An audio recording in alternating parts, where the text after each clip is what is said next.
It was a leak that could oil the wheels of Starmer's first major rebellion, welfare cuts to the tune of up to £6 billion. Today, after fractious meetings with the party all week, Still here? and before its plans have even been published, the government could be set to backtrack, ditching its headline plans to freeze the disability benefit PIP so that it doesn't rise with inflation, even if the Health Secretary claims he doesn't know about it.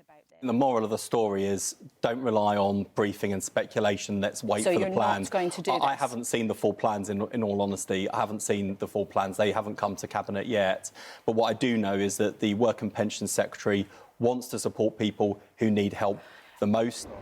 Number 10 seemed to have been unprepared for the wave of discontent their plans would cause, even at the cabinet table, but especially among backbench MPs, some of whom have told me of ministers ringing around trying to gauge their views and of fiery Q&A sessions in Downing Street.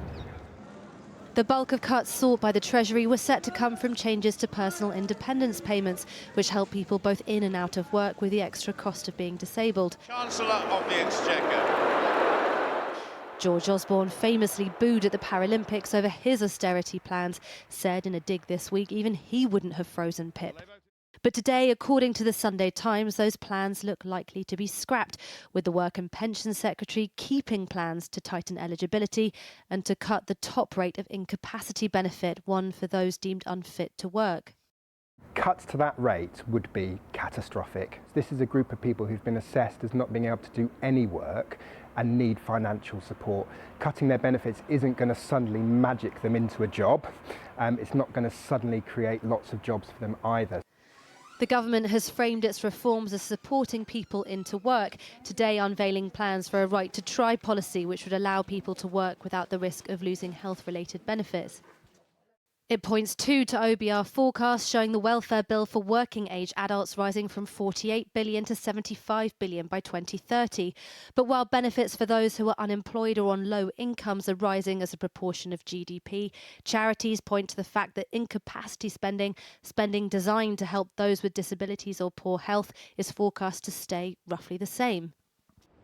But this is a government sticking to its fiscal rules and looking for cuts. Cuts that a week after cajoling and feverish debate will be announced on Tuesday. Well, I'm joined now by the Conservative peer Lord Shinkwin, who's spent years campaigning and advising on disability issues. Lord Shinkwin, how radical do you think the government should be in terms of cutting the welfare bill, given that it's heading for the health and disability-related benefits bill is heading for £100 billion a year? By 2030, absolutely, Cathy. I think the government needs to be very radical and responsible. I think it needs to get the balance right. I also think that, to be fair, the Secretary of State's absolutely right to say that this is about structural, baked-in problems, because the culture of low aspiration and closing that disability employment gap, which is 30%, is a crucial part of the reform package. So getting disabled people back to work is crucial in your view. Absolutely. Is part of the problem that employers don't give disabled people enough support at work? I think employers need to take the lead set by the Institute of Directors, which recently published a paper with Disability at Work, highlighting how it's actually not that difficult to report on the employment and pay gap data. Right, so you need more data to get to the heart of it. The key thing is transparency and consistency in how we measure progress. So you yourself received the Disability Living Allowance, which is being replaced by the PIP, the Personal Independent Payment, to help with mobility costs. How crucial is that state support for you? I think for me, it's absolutely crucial because it enables me to be independent. So that is the only benefit that I actually use. Looking at other people who use it to get to work, for example, it's absolutely essential. So you are worried about the cuts that are looming? I'd be more worried about the impact of the cuts on other people, for example, if they depend on it to get to work. Right. So is the government right to make this U-turn then? Or given you said they need to be radical, should they have pressed ahead? Is eligibility too generous for the PIP? I think they need to consider how to manage the budget, because there are huge pressures on any government, particularly given that Putin is forcing the defence budget up to somehow strike a balance. And that is going to require them to be radical. So the Health Secretary, Wes Streeting, today has talked about what he calls overdiagnosis of mental health conditions.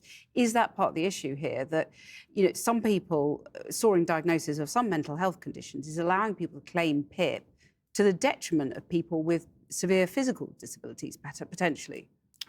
I can only go back to my own experience. I am so grateful to a GP that I had at the time of real depression because I had sleep deprivation, and sleep deprivation and disability do not go well together. And he did not recommend I stop going into work, and work helped me get through that. So I do think that the Health Secretary is onto something, absolutely, when he talks about the importance of, if you can, staying in work. And also, there's been 1 billion mooted for Liz Kendall, the Secretary of State, to put into intensive support. I think most people would welcome that. Kevin Shinkwin, Lord Shinkwin, thank you very much for joining us.